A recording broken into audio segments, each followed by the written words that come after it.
Good morning, students. In today's class, we will discuss about the graphical representation of data. Graphical representation of data. यानी how to represent in data on graph paper. किसी भी data को graph paper पर किस तरह से represent किया जाता है. ओके, ठीक. अब देखिए रिप्रेजेंटेशन क्या है कि किसी भी डाटा को ग्राफ पर रिप्रेजेंट करने के लिए सबसे मेन क्या होता है, प्रॉपर स्केल. और उसके लिए ग्राफ पर रिप्रेजेंटेशन करना है तो पहले मैं आपको बताऊंगा ग्राफ कितने प्रकार के होते हैं, टाइप्स ऑफ ग्राफ्स. ठीक, पहला फर्स्ट इज बार ग्राफ. क्या है?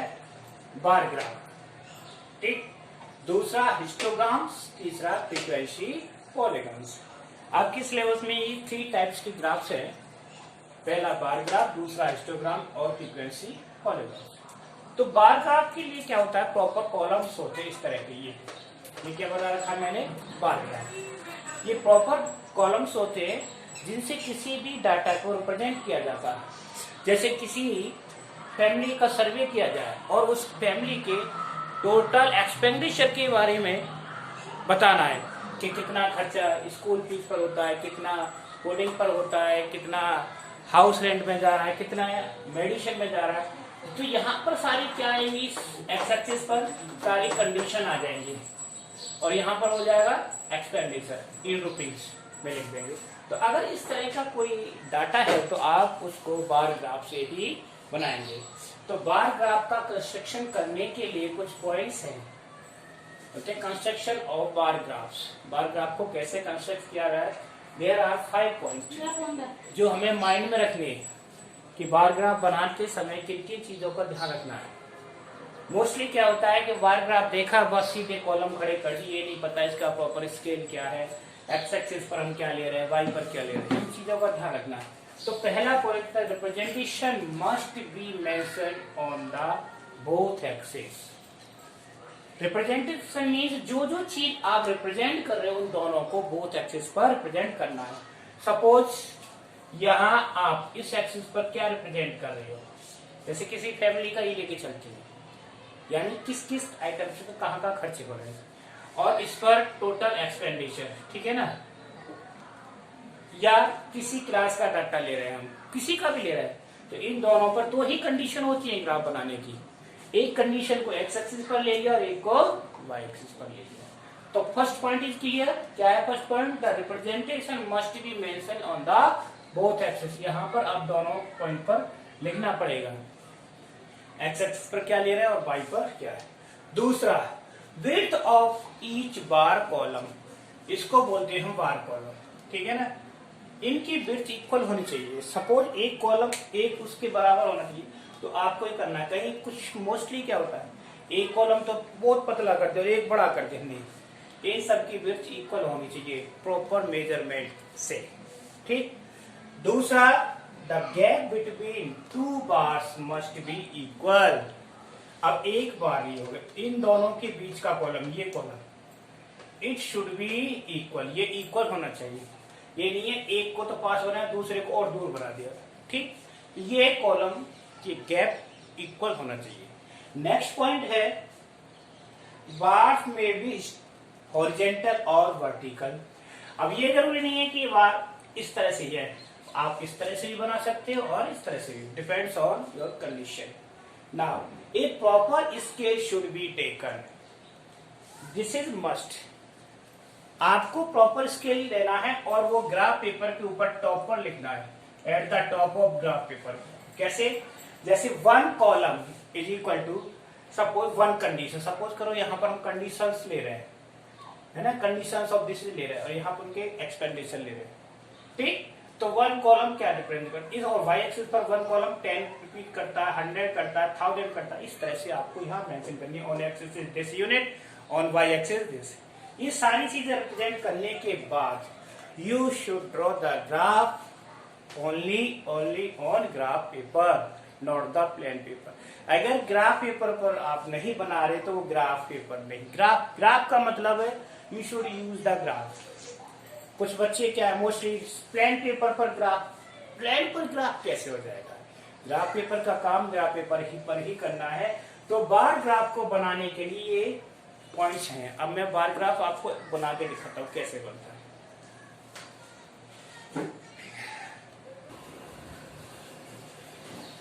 In this example this is the family budget. ये किसी एक फैमिली का बजट दे रखा है कि किस आइटम पर कितना एक्सपेंडिचर होगा। एक्सपेंडिचर एक तरह से मान के लीजिए, यानी representation of expenditure by the bar graph. इस चीज को हमें बार ग्राफ के द्वारा रिप्रेजेंट करना है।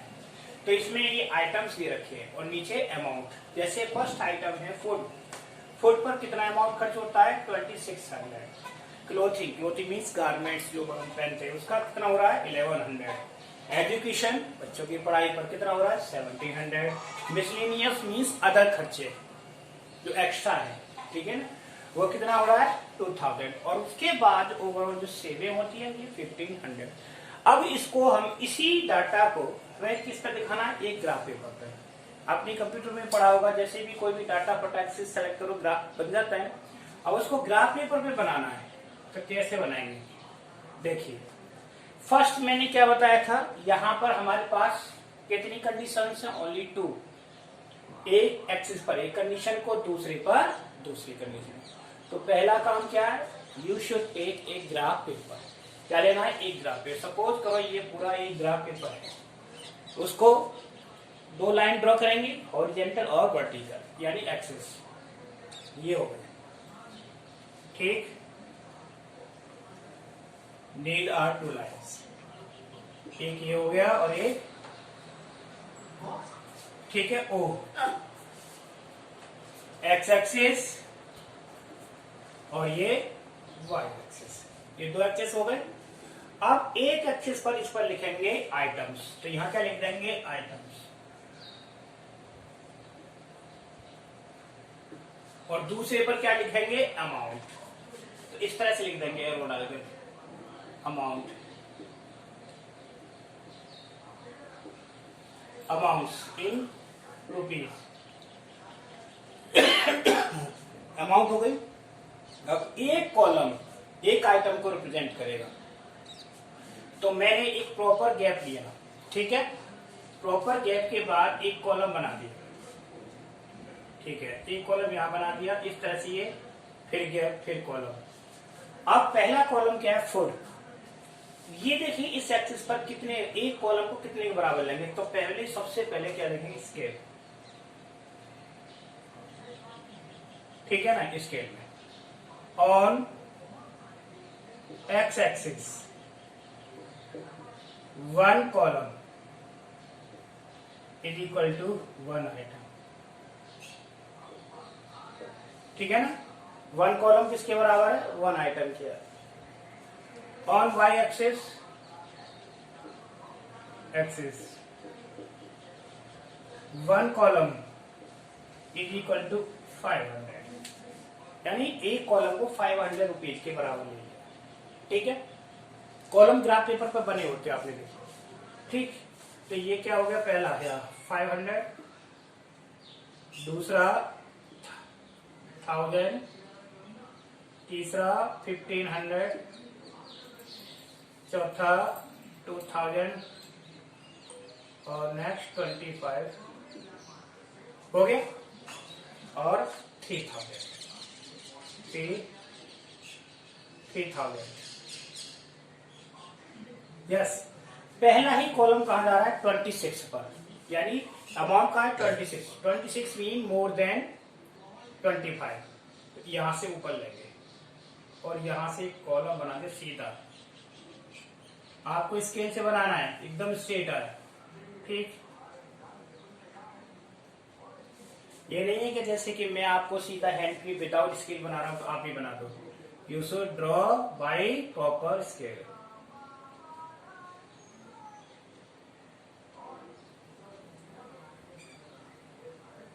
ठीक, और ये 26 यहां हो गया, 25 ऊपर, ये हो गया फर्स्ट कॉलम।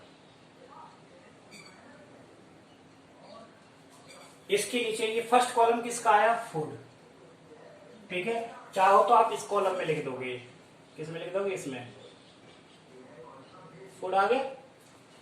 अब दूसरा कॉलम क्या है, क्लोथिंग का, कितना जा रहा है 1100 हमारा कहाँ है, यहाँ, ठीक, तो यहां से लेंगे। अब ये जो विड्थ है इतनी ही विड्थ छोड़ करके यहां से लेंगे, ठीक है ना, 1100 ये हो गया 1100 का,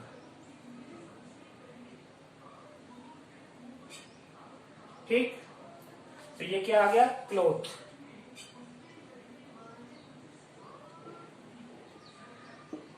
क्लोथिंग आ गया। तीसरा क्या है, एजुकेशन। एजुकेशन का ग्राफ कहां पहुंचा, 1700, यानी 1500 से ऊपर, ये थोड़ा सा नीचे करना पड़ेगा यहाँ, ठीक। तो 1500 से ऊपर यहां पहुंच गया, यहां से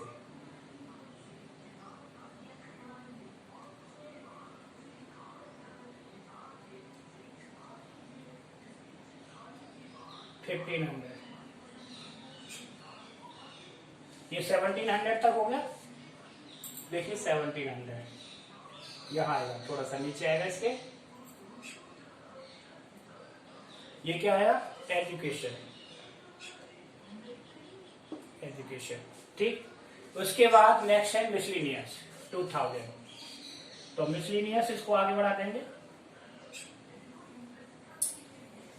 2000 ये हो गया, इससे ऊपर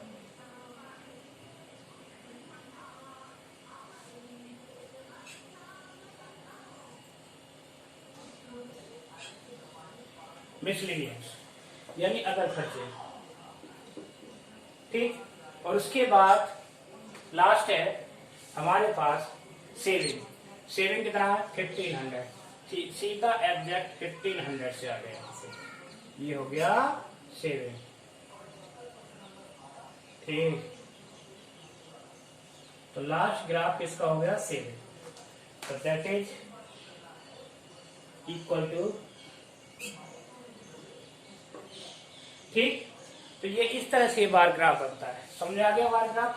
आपको इसी तरह से प्रॉपर उसमें बनाना है, इनका गैप ब्रेथ ये सब कुछ इक्वल होना चाहिए।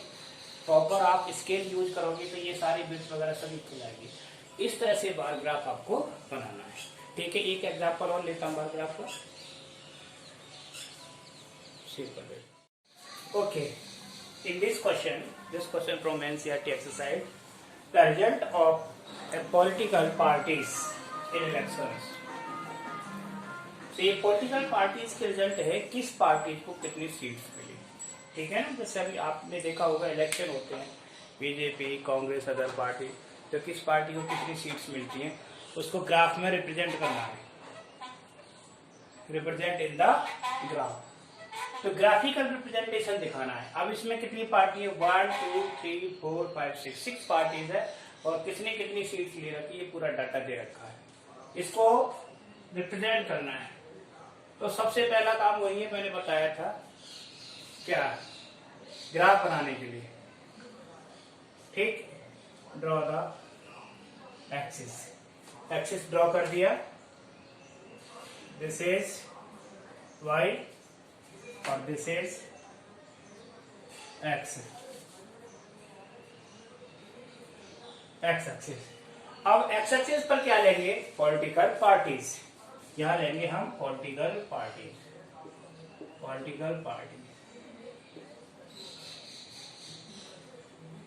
ठीक। और इस वाई एक्सिस पर क्या लेंगे, वाई एक्सिस पर सीट्स 1, यानी किस पार्टी ने कितनी सीट्स जीती, ये लेंगे, ठीक। सबसे पहले प्रॉपर स्केल लिखना पड़ेगा। तो ये देखो हाईएस्ट क्या है हमारे पास, 75, तो हम 10-10 का गैप ले लेते हैं। On x axis 1 column equal to 1 party, ठीक है ना। एक पार्टी के लिए एक कॉलम दे दिया हमने, यानी एक कॉलम एक पार्टी को रिप्रेजेंट करेगा। On y axis 1 column is equal to 10 seats, यानी एक कॉलम 10 सीट्स के बराबर। तो देखिए ये 0 हो गया, O है, तो ये 10 this is 20, this is 30, this is 40, this is 50, this is 60, और इसको आगे बढ़ाना पड़ेगा थोड़ा सा क्योंकि 75 तक 50, 60, 70 और 80 हो गया ना 80। सारे कॉलम्स हो गए। ठीक, अब देखिए फर्स्ट कॉलम के लिए थोड़ा सा गैप छोड़ेंगे और पहला बार कहां तक जा रहा, सबसे हाईएस्ट जा रहा 75, तो यहां से लेंगे 80 उसके 20, 75 सीधा नीचे की तरफ खींच दिया पहला ग्राफ। अब मैं सीधा हेड ट्री ले रहा हूं इसलिए थोड़ा टेढ़ा मेढ़ा आ रहा है, आपको तो सीधा प्रॉपर स्केल से खींचना है, बिल्कुल ठीक। बार की प्रॉपर विड्थ ली आपने, जितनी भी आप लेना चाहो वट एवर यू लाइक, और ये बार खींच दिया, और ये बार कॉलम किसका हो गया, पार्टी ए, तो लिख देंगे इसमें ए, ठीक है ना, ए पार्टी का हो गया, क्योंकि ए छोटा सा लेटर है इसको तो यही नीचे लिख सकते हैं, अगर कोई कंडीशन बड़ी है तो इस कॉलम के अंदर लिख देंगे। ठीक, अब दूसरी पार्टी बी कहाँ आया 55 पर, तो 55 इन बिटवीन 60 एंड 50, तो 60 और 50 के बीच में ये है, ये आ गया पॉइंट, यहां से देखें ये आ गया, ठीक है ना, विड्थ इक्वल हो गई,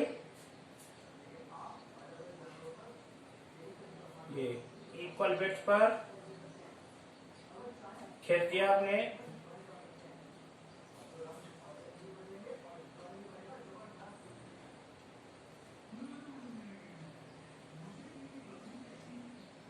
ठीक, ये पार्टी कौन सी हो गई, बी पार्टी, बी हो गया।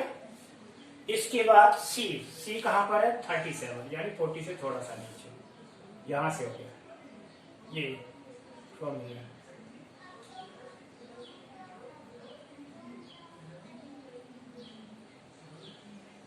पार्टी सी। इसके बाद पार्टी डी के लिए 29 लेस देन 30 से जस्ट आफ्टर, ये हो गया, ये 30 है ना, इससे नीचे थोड़ा सा नीचे, ये डी हो गया,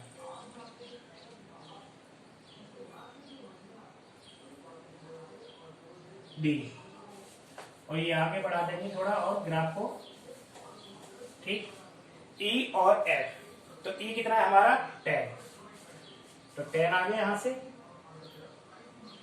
ये आ गया ई,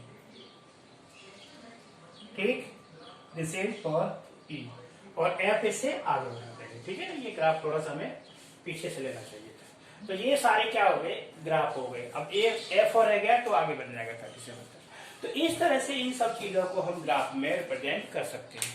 अब इसमें एक क्वेश्चन और पूछा है, ग्राफ में साथ साथ ड्रॉ कर दे, which political party won the maximum and which is least. अब कौन सी पार्टी ने मैक्सिमम सीटें जीती, तो मैक्सिमम नंबर किसने जीते, ए, पार्टी ए, क्योंकि कितना है इसका 75, और मिनिमम किसने जीता, पार्टी ई ने, तो क्योंकि इसकी नंबर ऑफ सीट कितनी है 75 और इसकी कितनी है 10, तो ये भी आंसर उसमें पूछ रहे थे। इस तरह से बार ग्राफ आपके कंप्लीट हो गए, ठीक है ना, ओके, थैंक यू। 18 के हो जाएंगे।